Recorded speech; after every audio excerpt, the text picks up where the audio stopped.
We just had, I think, a very productive roundtable discussion with some very important folks. And the head of Border Patrol Council, Mr. Judd, said the surge currently at the border is unlike anything they have ever seen. Sheriff Louderback of Jackson County said this is complete chaos that we are witnessing now. And that is certainly what we've seen over the last day and a half. When we were with Border Patrol agents yesterday, they told us that last month was the busiest month in the history of Border Patrol since they've been keeping records, since they've been keeping data. Busiest month on record. 40% of manpower is currently used for processing illegal migrants.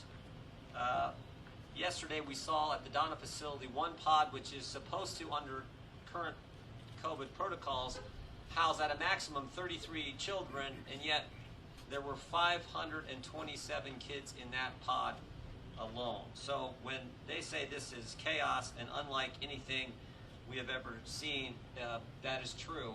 And it is all driven by policy, as we heard loud and clear from all four of the folks who spoke with us, the members of Congress today.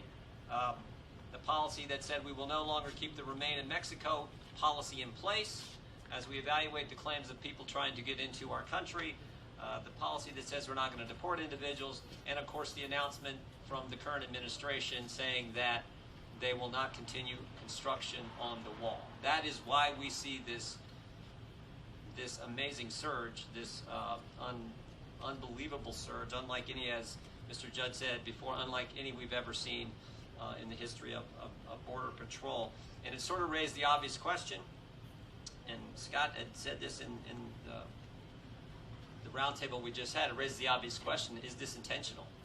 Is this deliberate? Is the Biden administration deliberately imposing these policies because this is what they want? And I don't know what other conclusion you could reach, which is troubling. So the solution is pretty simple. Go back to the policies that were working in the previous administration, and that's that message came through loud and clear over the last day and a half. I'd like to turn to the top Republican on the Immigration Subcommittee of the full Judiciary Committee, the gentleman from California, Mr. McClintock.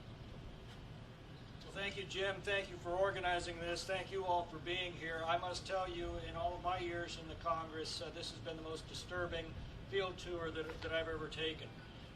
Yesterday, we watched literally hundreds of illegal migrants crossing the border and turning themselves into the Border Patrol. Groups in the company of children who were under 7 had their basic biometric information taken down and then dispatched to bus stations to continue into the United States. Unaccompanied minors, or those who claim to be under 18, are taken into custody by Border Patrol. They're warehoused in CBP holding facilities. Those are the COVID incubators that you've been seeing in the pictures that have been smuggled out from these facilities until they can be transferred to HHS. HHS then makes travel arrangements for them to be sent to their final destination, often a family member who's already an illegal alien. All are being waved in.